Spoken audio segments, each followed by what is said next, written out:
Think ಸ್ವಲ್ಪ careful ಆಗಿರೋದು ಒಳ್ಳೆಯದು. ಬಟ್ ಎಷ್ಟು ಮಟ್ಟಿಗೆ ಕೋವಿಡ್ ಇದೆ ಅಂತ ಗೊತ್ತಿಲ್ಲ, ಎಷ್ಟು ಮಟ್ಟಿಗೆ ಅಫೆಕ್ಟ್ ಆಗ್ತಿದೆ ನಮಗೆ ಗೊತ್ತಿಲ್ಲ. ಯಾಕಂದರೆ ಎಲ್ಲಾದರೂ ಫೇಸ್ ಮಾಡಬೇಕು ಲೈಫ್ಲಿ. ಯಾಕಂದರೆ ಏನೇ ಬಂದರೂ ಇವಾಗ ಸುನಾಮಿ ಬಂತು ಎದುರಿಸು, ಸೊ ಆ ಥರ ಸಾಕಷ್ಟು ಬರ್ತಿದೆ. ಬಟ್ ಒಂದೆಲೆ ಬಂತು, 2 ಎಲೆ ಬಂತು, 3 ಎಲೆ ಬಂತು, ಅಲೆ ಬಂತು, ಎಲ್ಲ ಬರ್ತಾ ಇರ್ತವೆ. ಬಟ್ ಫೇಸ್ ಮಾಡಬೇಕು. ಬಟ್ ಆದರೂ ನಮ್ಮ ಕೇರ್ಫುಲ್ ನಾವು ಇರಬೇಕು, ಮಾಸ್ಕ್ ಹಾಕೋಬೇಕು. ಬಟ್ ಇವತ್ತು ನಾನು ಕೇಳ್ಬೋದು ಯಾಕೆ ಬಂದಿಲ್ಲ ಅಂತ. ನನಗೆ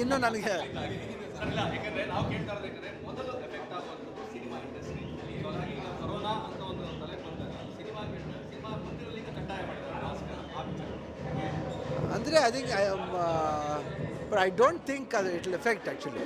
ಯಾಕಂದರೆ ಇವಾಗ ಮುಂಚಿನ ಕೋವಿಡ್ ಎಫೆಕ್ಟ್ ಇವಾಗ ಆಗಲ್ಲ. ಜನಗಳಿಗೂ ಅವ್ರದ್ದೇ ಆದ ಒಂದು ಏನೈತಿ ಫ್ರೀಡಮ್ ಇರುತ್ತೆ. I think we have to respect their freedom and everybody should think of everybody's freedom.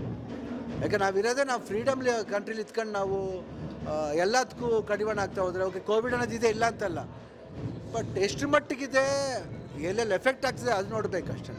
But ಆದರೂ ನಮ್ಮ ಹತೋಟಿಲಿ ನಾವು ಇರಬೇಕು. ಬಟ್ ಅಭಿಮಾನಿಗಳು ಸ್ವಲ್ಪ ಕಷ್ಟ ಆಗ್ಬೋದು, ಆದರೂ ಕಷ್ಟ ಆಗುತ್ತೆ ಅಂದ್ಬಿಟ್ಟು ಬೇರೆಯವ್ರು ನಷ್ಟ ಮಾಡೋಕ್ಕೆ ಹೋಗಬೇಡಿ. ದಯವಿಟ್ಟು ಎಲ್ಲ ಬನ್ನಿ, ಒಳ್ಳೆ ಸಿನಿಮಾನ ಮಿಸ್ ಮಾಡ್ಕೋಬೇಡಿ. ಬಟ್ ದ ಸೇಮ್ ಟೈಮ್ ನಮ್ಮ ಕೇರ್ಫುಲ್ನೆಸ್ ನಾವು ಇರಬೇಕು.